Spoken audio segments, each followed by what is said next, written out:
എല്ലാ കൂട്ടുകാർക്കും ശുഭദിനം നേർന്നുകൊണ്ട് നമുക്ക് കിരണിന്റെയും കല്യാണിയുടെയും അടുത്ത ആഴ്ചയിലെ നല്ലൊരു പ്രൊമോ വിശേഷം കേട്ടാലോ. അതിനു മുമ്പായിട്ട് ആദ്യമായി കാണുന്നവരാണെങ്കിൽ ചാനൽ ഇഷ്ടപ്പെട്ട ഒന്ന് സബ്സ്ക്രൈബ് ചെയ്യാൻ മറക്കരുത്. വീഡിയോ ഇഷ്ടപ്പെടുവാണെങ്കിൽ ലൈക്ക് ചെയ്യാനും കമന്റ് ചെയ്യാനും മറക്കരുത് കേട്ടോ. അപ്പൊ നമുക്ക് നേരെ നമ്മുടെ വിശേഷത്തിലേക്ക് പോയാലോ. അങ്ങനെ കഴിഞ്ഞ ദിവസത്തെ വിശേഷം നമ്മൾ കണ്ടു. കാർത്തികയും ലക്ഷ്മി അമ്മയും കൂടെ ഗംഗാപ്രസാദിനെ കാണാനായിട്ട് വരുവാണ്. അങ്ങനെ വന്ന സമയത്ത് ഗംഗാപ്രസാദ് രണ്ടുപേരെയും വെല്ലുവിളിക്കുന്നുണ്ട്. നിന്നെ ഒന്ന് ഞാൻ വെറുതെ വിടത്തില്ലടി. പക്ഷെ കാർത്തികയാണെങ്കിലും ലക്ഷ്മി അമ്മയാണെങ്കിലും അങ്ങനെ വെറുതെ ഇരുന്നില്ല. അവര് പറഞ്ഞു, നിനക്കൊരു വിചാരം ഉണ്ടായിരിക്കും, ഇവിടെ നിന്ന് ഇറങ്ങി ഞങ്ങളെ അങ്ങോട്ട് തീർത്തു കഴിഞ്ഞിട്ടുള്ള സ്വത്തുക്കളൊക്കെ സ്വന്തമാക്കാന്ന്. അത് നടക്കാൻ പോകുന്നില്ലടാ. കാർത്തിക പറഞ്ഞു, കല്യാണിന്റെ പേരില് ഞങ്ങളുടെ പകുതി സ്വത്തുക്കൾ എഴുതി വെക്കാൻ പോവാ. പിന്നെ നിനക്കൊന്നും ചെയ്യാൻ പറ്റില്ല. ബാക്കി പകുതി അനാഥാലയത്തിനും കൊടുക്കാൻ പോവാന്ന് പറയണം. അത് വിക്രത്തിനെ സംബന്ധിച്ചിടത്തോളം ഞെട്ടിക്കുന്നൊരു വാർത്ത തന്നെയായിരുന്നു. വിക്രം പറഞ്ഞു, അങ്ങനെ ഒരിക്കലും സംഭവിക്കില്ലടി. ഞാൻ അനുഭവിക്കേണ്ട സ്വത്ത് വേറുള്ളവർ കൊണ്ട് അനുഭവിക്കാനായിട്ട് തിന്നാൻ ഞാൻ സമ്മതിക്കില്ല. രണ്ടിനും ഞാൻ വെറുതെ വിടില്ല എന്ന് പറയണം. ലക്ഷ്മി പറഞ്ഞു, ദേ ഈ അഴികൾക്കുള്ളിൽ കിടക്കുന്ന നിനക്ക് എന്ത് ചെയ്യാൻ പറ്റൂടാ? നിനക്കൊന്നും ചെയ്യാൻ പറ്റില്ല എന്ന് പറയാ. ചെയ്യാൻ പറ്റുമല്ലോ, നീ കണ്ടു.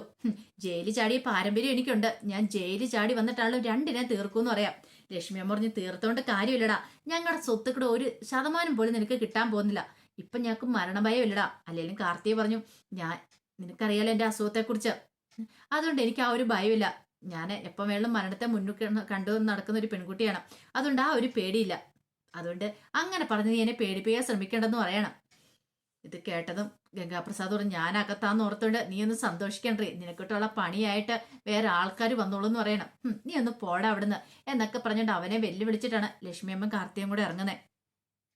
ആ സമയം ഗംഗാപ്രസാദിന് സമനില എറ്റുന്ന പോലെ തോന്നി. അങ്ങനെ എന്തെങ്കിലും സംഭവിച്ചിട്ടുണ്ടെങ്കിൽ അവര് സ്വത്ത് എഴുതി വെക്കുന്നതിന് മുമ്പ് എന്തെങ്കിലും ചെയ്തേ മതിയാവുള്ളൂ, അല്ലെങ്കിൽ പണി മുഴുവൻ പാളൂ എന്നുള്ള കാര്യം മനസ്സിലായി.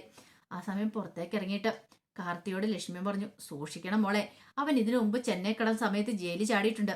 അങ്ങനെ ചാടി വരുന്ന അവൻ ഇനിയിപ്പം പണ്ടത്തെ പോലെ ആയിരിക്കില്ല, നമ്മളെ തീർക്കാൻ ശ്രമിക്കും. കാരണം നമ്മൾ കല്യാണിന്റെ പേരിലേക്ക് സ്വത്തെഴുതി വെക്കാൻ പറഞ്ഞുകൊണ്ട് അവനൊന്നുകൂടെ വാശി കൂടുവോളെന്ന് പറയണം. കാർത്തി പറഞ്ഞു, ഇനിയിപ്പൊ അതിനെ അമാന്തിച്ചു കൂടമേ. എത്രയും പെട്ടെന്ന് ചെയ്യേണ്ട കാര്യങ്ങളൊക്കെ ചെയ്യണം. കാരണം മറ്റൊന്നുമല്ല, ഇവൻ അല്ലെങ്കിൽ ആ സ്വത്തുക്കളെ കിട്ടും. മിക്കവാറും ഇറങ്ങി വന്ന ഇവൻ നമ്മളെ തീർത്ത് കളയെന്നുള്ള കാര്യം ഉറപ്പാ. ഇത് കേട്ടപ്പോൾ ലക്ഷ്മി പറഞ്ഞു, അല്ല അവരുണ്ടല്ലോ കല്യാണിയും കിരണുണ്ടല്ലോ നമുക്ക് സംരക്ഷണം നൽകാനായിട്ട് ഉണ്ട് എന്ന് പറഞ്ഞാലും ഇവന്റെ സ്വഭാവം അറിയാവുന്നതല്ലേ. ശരിക്കും പറഞ്ഞാല് ഇവൻ ഒരിക്കലും പ്രതീക്ഷിച്ച കാര്യമല്ല കിരൺ എഴുന്നേറ്റ് നടക്കുന്നുള്ളത്. അതുകൊണ്ട് മാത്രം അവനിട്ട് പണി കിട്ടിയത്. അവിടെ നിന്ന് നേരത്തെ അറിയുമായിരുന്നെങ്കിൽ അവൻ ആ മുൻകരുതലോട് കൂടിയ എത്തുണ്ടായിരുന്നുള്ളൂ എന്നൊക്കെ പറയാണ്. അങ്ങനെ അവരങ്ങോട്ടേക്ക് പോവാണ്. ആ സമയം വിക്രം ഗംഗാപ്രസാദിനെ വിളിക്കുവാണ്. വിളിച്ചിട്ടൊന്നും കിട്ടുന്നില്ല. ഇവൻ എന്താ വിളിച്ചിട്ട് കിട്ടാത്ത? ഇനിയിപ്പൊ കിരണ്ണൻ കല്യാണം തീർത്തിട്ട് ചെന്നൈക്ക് കടന്നോ? അങ്ങനെയാണെങ്കിലോ ഒന്ന് അന്വേഷിച്ചിട്ട് തന്നെ കാര്യം. അങ്ങനെ അന്വേഷിക്കുമ്പോഴാണ് കിരണ്ണൻ കല്യാണിക്ക് ഒന്നും സംഭവിച്ചിട്ടില്ലെന്നുള്ള കാര്യം അറിയുന്നത്. അങ്ങനെയാണ് പിന്നെ എന്താ സംഭവിച്ചേ? ഇനിയിപ്പൊ അവൻ എന്തേലും സംഭവിച്ചോ എന്നൊരു ചിന്ത വിക്രത്തിന്റെ മനസ്സിലേക്ക് വരുവാണ്. അങ്ങനെ അന്വേഷിച്ച് കഴിഞ്ഞപ്പോഴാണ് പോലീസിന്റെ പിടിയിലുണ്ടെന്നുള്ള കാര്യം അറിയുന്നത്. അവനെ പോലീസ് പിടിച്ചെന്നറിഞ്ഞ്. ഇത് അറിഞ്ഞു കഴിയുമ്പോഴത്തേനും വിക്രത്തിന് പിന്നെ എന്ത് ചെയ്യണമെന്ന് അറിയത്തില്ല. അവനെ എങ്ങനെ പിടിച്ചതെന്ന് അറിയത്തില്ല, എന്ത് കാണത്തിനെ പിടിച്ചതെന്നും അറിയത്തില്ല. കൃത്യമായ ഡീറ്റെയിൽസ് ഒന്നും കിട്ടിയിട്ടില്ല. അങ്ങനെയാണെങ്കിൽ ഗംഗാപ്രസാദിനെ ഒന്ന് പോയി കാണുവാണെങ്കിൽ കാര്യങ്ങളൊക്കെ അറിയാം എന്ന് വിക്രം തീരുമാനിക്കുകയാണ്. അവനെ പോയി കാണാൻ തന്നെ തീരുമാനിച്ചു. ഈ സമയം ക്ഷേത്രത്തിൽ പോയിട്ട് മനോഹറും സരയും കൂടെ വീട്ടിലേക്ക് വരുവാണ്. വരണ സമയത്ത് മനോഹറിനാണ് ഉള്ളിലൊരു ടെൻഷൻ ഉണ്ട്. കിരണിന്റെയും കല്യാണിന്റെയും കാര്യം എങ്ങനെയായെന്നുള്ളത്. ഗംഗാപ്രസാദ് വന്ന് എല്ലാത്തിനും ഒതുക്കി കാണും എന്നൊരു ചിന്തയൊക്കെ മനസ്സിലുണ്ടായിരുന്നു. അങ്ങനെ അങ്ങോട്ടേക്ക് വരുവാണ്. അങ്ങനെ വന്നു കഴിയുമ്പോഴത്തേനുമാണ് ആ കാഴ്ച കാണുന്നത്. കല്യാണി പുറത്തേക്കുന്നു. അപ്പൊ ഇവൾക്കൊന്നും സംഭവിച്ചില്ലേ? ഗംഗ വന്ന് ഇവിടെ ഒന്നും ചെയ്തില്ലേ? അപ്പൊ ഇങ്ങനെയൊന്നും അല്ലോ താൻ വിചാരിച്ചേ എന്നൊരു ടെൻഷൻ ഉണ്ടാകുന്നുണ്ട്. പെട്ടെന്ന് അങ്ങോട്ടേക്ക് നോക്കി സരയോ പറഞ്ഞു, മനുവേട്ടൻ എന്താ പറഞ്ഞേ? കല്യാണിയെ തീർക്കുന്ന്. എന്നിട്ട് ഇപ്പൊ എന്തായി? അവള് നല്ല സന്തോഷത്തോടെ ചിരിച്ചു കളിച്ചിരിക്കുന്ന കണ്ടോന്ന് ചോദിക്കണം. അല്ല അത് പിന്നെ ഞാൻ എന്റെ മനുവേട്ട, അവളൊന്നും അത്ര പെട്ടെന്ന് തീർക്കാൻ പറ്റില്ല. ആയുസുള്ള കൂട്ടത്തിലാ. അല്ലെങ്കിൽ ഇതേ മനുവേട്ടൻ ഇപ്പൊ എന്തൊക്കെയോ പറയുന്നത് കേട്ടായിരുന്നു, അവളെ തീർക്കൂന്നൊക്കെ. എന്നിട്ട് ആരാ എന്താ ചെയ്തേ? ആർക്കൊന്നും ചെയ്യാൻ പറ്റിയിട്ടില്ലോ എന്ന് പറയണം. മനോഹറിന് സംശയമായി. മനോഹർ പെട്ടെന്ന് ഗംഗാപ്രസാദിനെ വിളിച്ചു നോക്കുവാണ്. വിളിച്ചു നോക്കിയിട്ട് കിട്ടിയില്ല. ഇവനിത് എവിടെ പോയി കിടക്കുക? വിളിച്ചിട്ട് ഫോൺ സ്വിച്ച് ഓഫ് എന്നാ പറയണേ. അങ്ങനെയാണെങ്കിൽ അവന് കാര്യം നടത്താൻ പറ്റിയിട്ടില്ലേ? ആ ഒരു ടെൻഷൻ ഉണ്ടായി മനോഹറിന്റെ ഉള്ളില്. അങ്ങനെ അവർ രണ്ടുപേരും കൂടെ അങ്ങോട്ട് കയറി ചെല്ലുവാണ്. കയറി ചെല്ലുന്ന സമയത്ത് ശാരി മനോഹറിനെ ഇങ്ങനെ രൂക്ഷമായിട്ടൊന്ന് നോക്കുവാണ്. പിന്നീട് മുറിയിലേക്ക് എന്ന് കഴിഞ്ഞപ്പോഴത്തേനും സരുവിന്റെ മനസ്സിൽ പല പല സംശയങ്ങളും ഉണ്ടായിരുന്നു. സരു മനോഹറിനോട് പറഞ്ഞു, അതെ ഇനി അധികം ദിവസം താമസിപ്പിച്ചുകൂടാ, എത്രയും പെട്ടെന്ന് തന്നെ നമുക്ക് അമേരിക്കയ്ക്ക് പോകണമെന്ന് പറയണം. ഇത് കേട്ട മനോഹർ, ഞാൻ പറഞ്ഞല്ലോ മോളൂ, കുറച്ച് പ്രശ്നങ്ങളും കാര്യങ്ങളൊക്കെ ഉണ്ടെന്ന് പറയണം. എന്ത് പ്രശ്നം? എന്ത് പ്രശ്നം മനുവേട്ടന്? കുറെ കാലമായല്ലോ കല്യാണം കഴിഞ്ഞ് അന്ന് മുതൽ ഞാൻ കേൾക്കാൻ തുടങ്ങിയതാ അമേരിക്കയ്ക്ക് പോകുന്നത്. ഇന്ന് വരെ മനുവേട്ടൻ എന്നെ കൊണ്ടുപോയിട്ടുമില്ല, അല്ലാതെ ഒന്നും ചെയ്തിട്ടുമില്ല. ഇത് കേട്ട് കഴിഞ്ഞപ്പോൾ മനോഹർ, അത്ര പെട്ടെന്ന് നടക്കുന്ന കാര്യമാണോ? ഇപ്പോഴങ്ങനെയാണോ? ഇന്നല്ലെങ്കിൽ നാളെ എപ്പോൾ വേണം റെഡിയാ പാസ്പോർട്ടും വിസ എന്നൊക്കെ പറഞ്ഞിട്ട്. അത് പിന്നെ മോളു, ഞാൻ പറഞ്ഞല്ലോ കുറച്ച് തടസ്സങ്ങളൊക്കെ ഉണ്ടല്ലോ എന്ന് പറയണ. സരയുവിന്റെ ഉള്ളിൽ വീണ്ടും സംശയമായി. സരയു പറഞ്ഞു, എനിക്ക് ആ ക്ഷേത്രത്തിൽ വെച്ച് ആ വരുണും നിതയും പറഞ്ഞ് എനിക്ക് അത്രയ്ക്കും കൂടി ഇഷ്ടപ്പെട്ടില്ല. അപ്പൊ തൊട്ട് എനിക്ക് നല്ല സംശയമുണ്ട് മനുവേട്ട. അവര് മനുവേട്ടനെ കളിയാക്കിയത് തന്നെയാ. അങ്ങനെ കളിയാക്കണമെങ്കിൽ മനുവേട്ടൻ എന്തെങ്കിലും കള്ളത്തരം കാണിക്കുന്നുണ്ടോ എന്ന് ചോദിക്കുക. എന്ത് കള്ളത്തരം? ഞാൻ എന്താ കള്ളത്തരം കാണിക്കുന്നത്? ഓഹോ, മോളുവിനപ്പൊ എന്റെ കാര്യത്തിൽ സംശയമല്ലേ? കുഴപ്പമില്ല, മോള് സംശയിച്ചോ. ഒരു കാര്യം ഞാൻ പറഞ്ഞേക്കാം, ഇങ്ങനെയാണെങ്കിൽ ഞാൻ ഇവിടെ നിന്ന് അങ്ങോട്ട് പോകും. പോയി കഴിഞ്ഞിട്ടുണ്ടെ പിന്നെ ഞാൻ ഇങ്ങോട്ട് തിരികെ വരത്തില്ല എന്ന് പറയണം. അതില് സരയു വീണു. അതാണല്ലോ അവളുടെ ബലഹീനത. അത് മനോഹരൻ നന്നായിട്ട് അറിയുകയും ചെയ്യാം. അത് കേട്ട് കഴിഞ്ഞപ്പത്തേന് സരയു പറഞ്ഞു, അല്ല മനുവേട്ട, ഞാൻ അങ്ങനെ ഒന്നും ഇത് ഉദ്ദേശിച്ച് പറഞ്ഞല്ല. മോളിന് എന്നെ ഇപ്പൊ വിശ്വാസമില്ല. അതാ ഇങ്ങനെ ഓരോന്നേരം കുത്തി കുത്തി ചോദിക്കുന്നത്. എന്നെ പറഞ്ഞാ മതി. ഞാൻ മോളും മോളെന്നും പറഞ്ഞ് ഇങ്ങനെ പുറകെ നടന്നിട്ടല്ലേ വേറെയുള്ള പുരുഷന്മാരെ പോലെ വേറെ ഏതെങ്കിലും പെണ്ണുങ്ങളുടെ പുറകെ പോവാണെന്ന് അങ്ങനത്തെ ഒരു പുരുഷനാണെങ്കിലോ? ഇപ്പൊ ഞാൻ അങ്ങനെയൊന്നും ഇല്ലല്ലോ. എനിക്ക് എപ്പോ എവിടെ പോയാലും എന്റെ മോളിനെയും കുഞ്ഞിനെ കുറിച്ചുമുള്ള ചിന്ത മാത്രമേ ഉള്ളൂ. അതുകൊണ്ടല്ലേ കല്യാണത്തിന് പോലും പോയിട്ട് അവിടെ പോലും നിൽക്കാതെ ഞാൻ ഓടി ഇങ്ങോട്ടേക്ക് വന്നേ. എന്നിട്ടോ ഇപ്പൊ കണ്ടോ, ഇപ്പൊ ഞാൻ കുറ്റക്കാരനായില്ലേ എന്നൊക്കെ ചോദിക്കുകയാണ്. അവന്റെ അഭിനയത്തില് ആ സരയു വീണ്ടു പറഞ്ഞു, അതെ സോറി ഇട്ടോ മനുവേട്ട, ഇനി ഞാൻ അങ്ങനെയൊന്നും പറയില്ല. കുഴപ്പമില്ല, മനുവേണ്ടെല്ലാം പതുക്കെ റെഡിയാക്കിയാൽ മതി എന്നൊക്കെ പറയാണ്. ആ സമയം ഷാരി നേരെ രാഹുലിന്റെ മുറിയിലേക്ക് ചെല്ലുവാണ്. ചെന്ന് കഴിഞ്ഞപ്പോഴത്തേനും രാഹുൽ ചോദിച്ചു, വന്നോ? അവൻ വന്നോന്ന് ചോദിക്കണം. വന്നിട്ടുണ്ട്, രണ്ടും മുറിയിലുണ്ടെന്ന് പറയണ. അവനെ ഓടിക്കാൻ ഓരോ നിമിഷം നോക്കുന്നതോറും അവൻ പൂർവാധി ശക്തിയോടെ അവളുമായിട്ട് അടുത്തോണ്ടിരിക്കുകയാണോ എന്ന് പറയണം. അതെ, അടുത്തോണ്ടിരിക്കുകയെന്ന് പറയാൻ പറ്റില്ല. നമ്മുടെ മോളെ പറ്റിച്ചോണ്ടിരിക്കുകയെന്ന് പറ. അല്ലടി, ഇനി അവനെ പറഞ്ഞുവിടാൻ ഒരു മാർഗ്ഗമില്ലെന്ന് ചോദിക്കുക. അപ്പൊ നിങ്ങളല്ലേ പറഞ്ഞേ ആരൊക്കെ എന്തൊക്കെയോ ചെയ്യുന്നൊക്കെ, എന്നിട്ടിപ്പൊ എന്തായെന്ന് ചോദിക്കുക. അതെന്ത് ചെയ്യാനാ? അവനെ വിളിച്ചിട്ട് ഫോണും കൂടെ എടുക്കുന്നില്ല. അല്ലെങ്കിൽ ആ ഗംഗയെ വിളിച്ചിട്ട് പറയായിരുന്നു ഈ മനോഹറിന്റെ കാര്യത്തിലൊരു തീരുമാനം എടുക്കാനായിട്ട്. ഇത് കേട്ടതും ചാരി പറഞ്ഞു, ഇനി അവനെ പോകുന്ന എനിക്ക് തോന്നുന്നില്ല എന്ന് പറയണം. രാഹുൽ പറഞ്ഞു, അതെനിക്കും തോന്നുന്നുണ്ട്. മിക്കവാറും കണ്ടു, നമ്മുടെ മോളുടെ സ്വഭാവം അറിയാലോ. നമ്മുടെ മോളെ ഇനി ഓരോന്ന് പറഞ്ഞ് അവൻ വീണ്ടും വീണ്ടും പറ്റിച്ചോണ്ടിരിക്കും. നമ്മുടെ മോളെ വയലയിലാക്കാനായിട്ട് അവന് പ്രത്യേക ഒരു കഴിവുണ്ട്. ഇനിയിപ്പൊ അവൾക്ക് എന്തെങ്കിലും സംശയം തോന്നിയാലും കുഴപ്പമില്ലെന്ന് പറയാം. ഇത് കേട്ടപ്പോ ഷാരി പറഞ്ഞു, അത് ശരിയാ, മോൾക്ക് എന്തൊക്കെയോ സംശയങ്ങളുണ്ട്. അവള് സംശയങ്ങൾ വെച്ച് അവനോട് സംസാരിക്കുന്ന ഞാൻ കേട്ടു. പക്ഷെ അതുകൊണ്ട് എന്താ ഷാരി കാര്യം? അവനല്ലേ ആള്. അവൻ എന്തേലും പറഞ്ഞ് അവളുടെ മനസ്സ് മാറ്റിയെടുക്കും എന്ന് രാഹുൽ പറയണം. അവൻ അതിനകത്ത് അതിവിദഗ്ധനാണ്. പെണ്ണുങ്ങളുടെ മനസ്സറിയാനായിട്ട് അവന് പ്രത്യേക കഴിവ് തന്നെയുണ്ട്. അതുകൊണ്ടാണല്ലോ ഈ കണ്ട പെണ്ണുങ്ങളെല്ലാം അവന്റെ പുറകെ ചുറ്റിയടിച്ചേ. ഒരെണ്ണത്തിനെങ്കിലും ഇവന് അല്ലെങ്കിൽ ഇങ്ങനത്തെ സ്വഭാവമുള്ളവനാന്ന് തോന്നിയോ? ഇല്ലല്ലോ, എല്ലാരും ചതിക്കുഴി പെട്ട് കഴിഞ്ഞപ്പോഴല്ലേ എല്ലാവർക്കും കാര്യങ്ങളൊക്കെ മനസ്സിലാകുന്ന പറയണം. അത് കേട്ടപ്പോ ഷാരി പറഞ്ഞു, അത് ശരിയായിട്ടുള്ള കാര്യമാന്ന് പറയണം. ഇവന് ഇങ്ങനെ പോയിട്ടുണ്ടെങ്കിൽ മിക്കവാറും നമ്മുടെ മോളെ നമ്മുടെ മോളുടെ ജീവൻ തന്നെ നശിപ്പിക്കുന്ന തോന്നേ. ഇനിയിപ്പോ ഒരിക്കലും അവൻ പോകത്തില്ല എന്ന് വന്നിട്ടുണ്ട്, എന്ത് ചെയ്യണമെന്ന് എനിക്കറിയാം എന്നൊക്കെ ഷാരി പറയാണ്. ഇനി അവനെ കൊന്നിട്ടാണ് ഞാൻ ജയിലിൽ പോയി കിടക്കും. അറ്റ കൈക്ക് എനിക്ക് അത് മാത്രം നിവൃത്തിയുള്ളെന്ന് പറയണം. എല്ലാം നിങ്ങൾ ഒറ്റ വരുത്താൻ കാരണം നിങ്ങൾ വരുത്തി വെച്ച വിനയല്ലാന്ന് രാഹുലിനോട് പറയണം. ഓഹോ, ഇപ്പൊ കുറ്റമല്ല എന്റെ തലയിലല്ലേന്ന് ചോദിക്കണം. ദേ എന്നെ കൊണ്ടൊന്നും പറയിപ്പിക്കില്ല, നടുവ് തളർന്നു കിടക്കുന്ന വിചാരിക്കില്ല, ഞാൻ വെച്ച് തരുമെന്നൊക്കെ പറഞ്ഞിട്ട് ദേഷ്യപ്പെട്ട് ശാരി അങ്ങോട്ടേക്ക് പോവാണ്. ആ സമയത്ത് മനോഹർ വിക്രത്തിനെ കാണാനായിട്ട് ചെല്ലുവാണ്. വിക്രത്തിനെ കാണാൻ ചെന്നിട്ട് ഗംഗാപ്രസാദിനെ കാണാനില്ലെന്നുള്ള കാര്യങ്ങളൊക്കെ പറയണം. ഇത് കേട്ട് കഴിഞ്ഞാൽ വിക്രമാണ് കാര്യങ്ങളൊക്കെ പറയുന്നത്. അവൻ പോലീസിന്റെ പിടിയിലായിരുന്നു. ഇത് കേട്ടപ്പോൾ മനോഹർ ഞെട്ടി. അയ്യോ, ഇനിയിപ്പോ എന്ത് ചെയ്യും?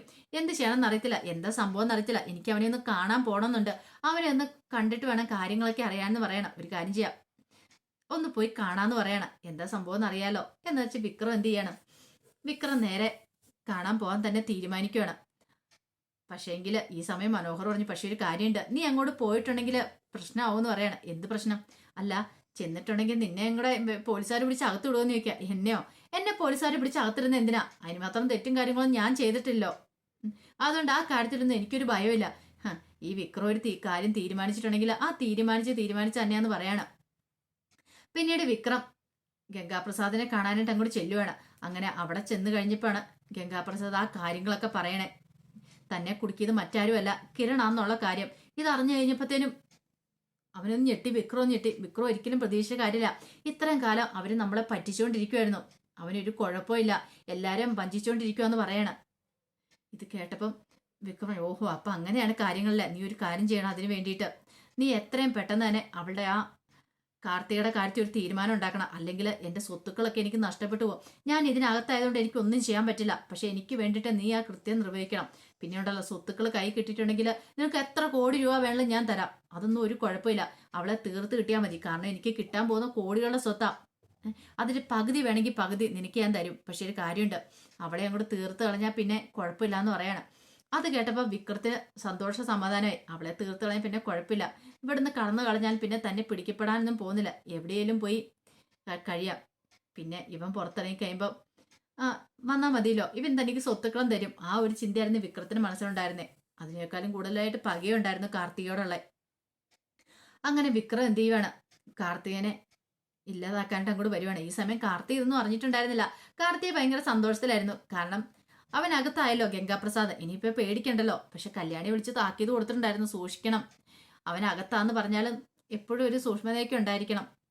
കാരണം പുറത്ത് ഈ പറയുന്ന വിക്രവും മനോഹറും ഒക്കെ ഉണ്ടല്ലോ, അതുകൊണ്ട് സൂക്ഷിക്കണം എന്നൊക്കെ പറയുന്നുണ്ട്. പക്ഷെ കാർത്തിക പറഞ്ഞു, ഇനി പേടിക്കേണ്ട കാര്യമൊന്നുമില്ല കല്യാണി, അതിന്റെ ആവശ്യമൊന്നുമില്ലെന്ന് പറയണം. അതെ ശരി, ഞങ്ങൾക്ക് ചേച്ചിനെ ഒന്ന് കാണും, ഞങ്ങൾ അങ്ങോട്ടേക്ക് വരുന്നുണ്ടെന്ന് പറയണം. കിരണേട്ടനും കൂട്ടി ഞാൻ അങ്ങോട്ടേക്ക് വരാന്നൊക്കെ പറയണം.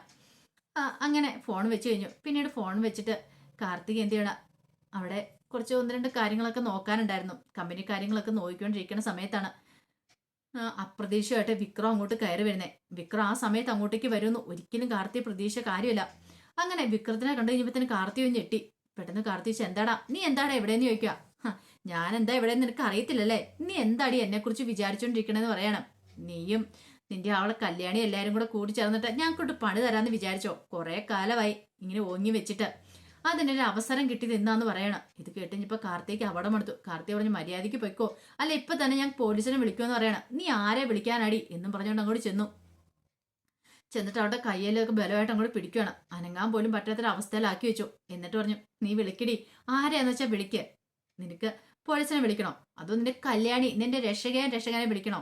വിളിക്കണമെങ്കിൽ വിളിക്ക്. കാര്യങ്ങളൊക്കെ അറിഞ്ഞിട്ട് തന്നെയായിട്ട് ഞാൻ ഇങ്ങോട്ടേക്ക് വന്നേ. നീ എന്താ വിചാരിച്ചോണ്ടിരുന്നേ? എല്ലാ കാലത്തും നിനക്കും ആ കല്യാണിക്കും കിരണിനും ഒക്കെ ഇങ്ങനെ ഒളിച്ചും പാത്തും എല്ലാ കാര്യങ്ങളൊക്കെ നടത്താനോ? ഞാനെല്ലാം അറിഞ്ഞിടി. ഗംഗാപ്രസാദിനെ കണ്ടിട്ടാണ് ഞാൻ ഇങ്ങോട്ട് വരുന്നത്. നിന്റെ ആങ്ങള അവൻ എന്നോട് എല്ലാ കാര്യവും പറഞ്ഞിട്ടുണ്ട്. അതുകൊണ്ട് എനിക്ക് അവനെ സഹായിക്കാതിരിക്കാൻ പറ്റില്ല. അല്ലെങ്കിൽ തന്നെ നീ കാരണം ജീവിതം താർന്നവനാ ഞാൻ. നീ കുറെ എന്നെ എന്റെ അച്ഛനെ മോഹിപ്പിച്ചു. എന്നിട്ടോ അവസാനം ഞങ്ങളെ ചതിച്ചില്ലേ? അപ്പൊ നിന്നോട് പ്രതികാരം ചെയ്തില്ലേ പിന്നെ ഞാൻ ജീവിച്ചിരുന്നിട്ട് കാര്യമില്ലടി എന്ന് പറയണം. പിന്നീട് അവൻ എന്ത് ചെയ്യണം, വലിയൊരു കമ്പ് കരുതിയിട്ടുണ്ടായിരുന്നു, ഒരു പലക, അത് വെച്ച് അടിക്കുവാണ്. ഒരു നിമിഷം എന്ത് ചെയ്യണം ഇങ്ങനെ നോക്കി നിൽക്കുന്ന സമയത്ത് തന്നെ അടി വീണ് കഴിഞ്ഞു. ഒന്നും ചെയ്യാൻ പറ്റാവുന്നതിന് മുമ്പ് തന്നെ കാർത്തികയുടെ തലയ്ക്ക് അടി വീഴുവാണ്. കാർത്തിക താഴേക്ക് വീഴുവാണ്. തലങ്ങം വിലങ്ങം അടിച്ചു. ചോരക്കകത്ത് കുളിച്ച് കിടക്കുന്ന കാർത്തിക. അത് പിന്നീട് അവൾ മരിച്ചെന്നറിഞ്ഞ് വിക്രം അങ്ങോട്ടേക്ക് പോകുവാണ്. പക്ഷെ ഇതൊന്നും വേറെ ആരും അറിഞ്ഞിട്ടുണ്ടായിരുന്നില്ല. കുറച്ച് സമയം കഴിഞ്ഞപ്പോഴത്തേനും കല്യാണിയും കിരണും അങ്ങോട്ടേക്ക് വരുന്നുണ്ടെന്ന് പറഞ്ഞായിരുന്നു. പിന്നീട് കാർത്തികയെ വിളിക്കുകയാണ്. കാർത്തികനെ വിളിച്ച് ടൗണിലേക്ക് ഒന്ന് വരാൻ പറയാം. എന്നാ പിന്നെ അവിടെ വരെ പോകണ്ടല്ലോ എന്ന് കരുതിയിട്ടൊക്കെ വിളിക്കുകയാണ്. വിളിച്ച് ഫോൺ എടുക്കുന്നില്ല. കിരണേട്ട എന്താണെന്ന് അറിയത്തില്ല, കാർത്തികേച്ചി ഫോൺ എടുക്കുന്നില്ലോ എന്ന് പറയണം. എന്നാ ഒരു കാര്യം ചെയ്യാം, നമുക്ക് അങ്ങോട്ട് ചെന്ന് കാർത്തികനും കൂട്ടിക്കൊണ്ട് ഇങ്ങോട്ട് വരാമെന്ന് പറയണം.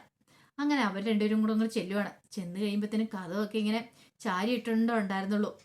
അങ്ങനെ കഥവ് തള്ളി തുറന്ന് അങ്ങോട്ട് അകത്തേക്ക് കയറുമ്പോഴത്തേനും കഴിയുന്ന കാഴ്ച ഹാളിൽ ഇങ്ങനെ ചോരയെ കുളിച്ച് കിടക്കുന്ന കാർത്തികേനെയാണ്. ഈ കാഴ്ച കണ്ട് കിരണും കല്യാണും ഇന്ന് ഞെട്ടിപ്പോയി. അവർക്ക് എന്ത് ചെയ്യണമെന്ന് അറിയത്തില്ലാത്തൊരവസ്ഥയായിപ്പോയി. കാരണം കാർത്തിക മരിച്ചോ ഇല്ലയോ ഒന്നും അറിയത്തില്ല. ചോരക്കകത്ത് കുളിച്ച് കിടക്കുക. കാരണം ആരോ കൃത്യം നിർവഹിച്ചിട്ട് പോയിട്ടുണ്ടെന്ന കാര്യം ഉറപ്പായി. ഇനിയിപ്പോൾ ഇതിന് ഫുൾ വിശേഷം വന്നു കഴിയുമ്പോൾ എന്തൊക്കെ സംഭവിക്കും എന്നുള്ളത്, കാർത്തിക മരിക്കുമോ അതോ ജീവിതത്തിലേക്ക് തിരികെ വരുമോ എന്നുള്ളത്. മരിച്ചിട്ടുണ്ടെങ്കിൽ വിക്രം ഇനി ജയിലിലേക്കായിരിക്കും പോകുന്നത്.